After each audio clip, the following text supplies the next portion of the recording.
years, but which went on to see service in a rather different theatre in particular, namely the South Atlantic, where it was first bloodied.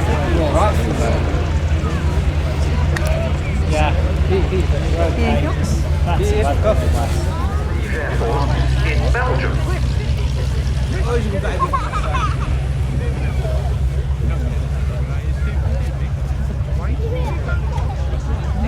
In fact, it used to be based in the UK, but it's, I think, doing its first flight display in the UK. I don't remember seeing it actually in an air show, other than on static display.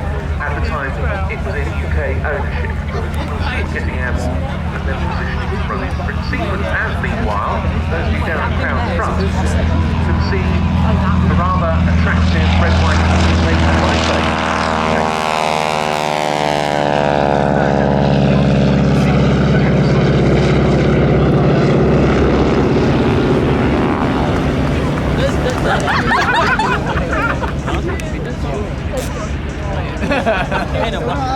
Earlier on we heard the howl of the Merlin engine Mustang, but here's a North American aeroplane making a rather different sound. Yes indeed, very different sound, largely used in Canada, which was supplied before September 1940, couldn't be flown across the American border into Canada because America had entered at that point and wouldn't do so for at least a year. So they physically had to be hauled across the frontier by Canadian nationals before being flown to their bases. But running in now, from the right with smoke on, the AT-6D.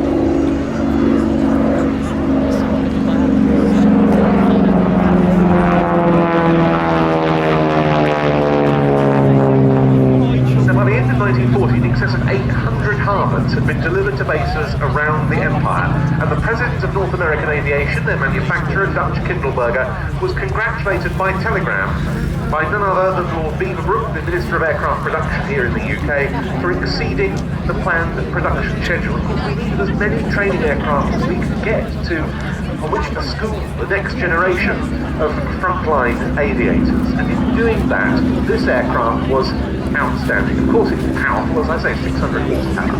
It's got some characteristics similar to the fighters the trainees would move on to. It could bite if a student wasn't careful.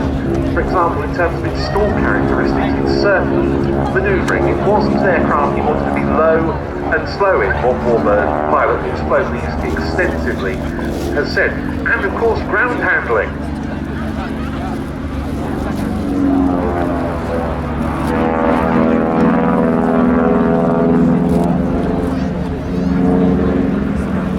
It was very much a trainer of its era. When you think of pilots that would fight the Battle of Britain in Spitfires and Hurricanes, they would largely initially train on the Tiger Moth and then move on to the Harvard, the Texan, and then maybe go on to some sort of Miles aircraft, sometimes for some extra dual instruction before heading.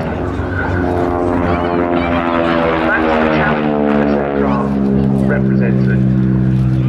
Had to be flown accurately, had to be flown well.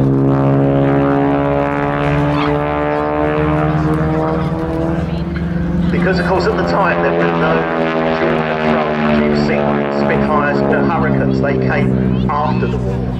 Yeah, there was one two-seat Hurricane, and there were a few sort of field conversions of Hurricanes during the war, but not as trainers really. No dual control, it's just a hack, a bit exactly somewhere to put a body. Yeah, now we have something initial training, obviously you sort of apply the Harvard before you progress to. And it's lovely reading the stories in the books, Geoffrey Whelan, etc., when they talk about training on the Harvard and then getting into a Spitfire or a Hurricane for the first time, which is totally on your own in that mighty fighter aircraft. Nearly 15,500 of these were built. As I say to the US Army Air Corps and Army Air Forces, it was the T6 or the AT-6D US Navy, called it the SNJ. We called it the Harvard, and a lot of them carried on serving post-war. The US Air Force used them as forward air control. The RAF used them in Malaya as light strike aircraft against communist gangs. The French used them in Algeria, and they carried on in service with the South African Air Force as trainers into the mid-1990s. That was 40 years after the last RAF trainees passed out on the harbour. We did still have one on military strength in 2016 as a test trial support aircraft with what was the Aeroplane and Arms Experimental Establishment at Cosford Down, which later became Kinetic, and that aircraft still flies from the UK. Spitfire and Mustang.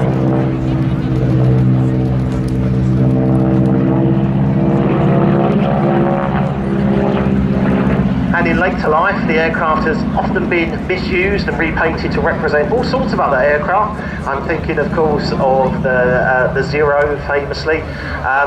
I rewatched The Bridge Too Far not so long ago, where there are some ground attack Harvards in the Coast Air Support role in the Netherlands in September 1944. Yes. I think not.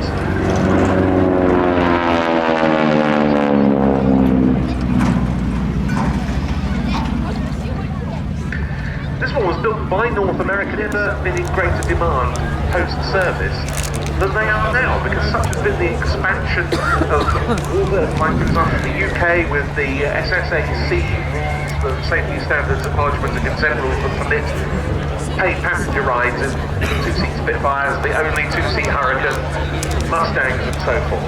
As we've seen for many years, there's a growing number of Spitfires and Hurricanes on the register every year. Those pilots need to be trained, and as time has shown, as history proves, you train on the Harvard. I remember there was a bit of a downside when we used to see like the Harvard formation team, the radial pair on these aircraft in the 1990s. Then when all the Russian Yaks started coming over, which were cheaper to operate, the Harvard seemed to disappear a bit from air shows. But now with the numbers of them once again, we're getting them back, and really nice to see an overseas visitor. We should mention we've got some other overseas military participation here in the static park, other than the French. We've got the Belgian air component with an FM-260. We've got a Royal Netherlands Air Force an AT-6D. But this are overseas-based civilian contribution to today's show, Stein de Gekera with the AT-6D Texan.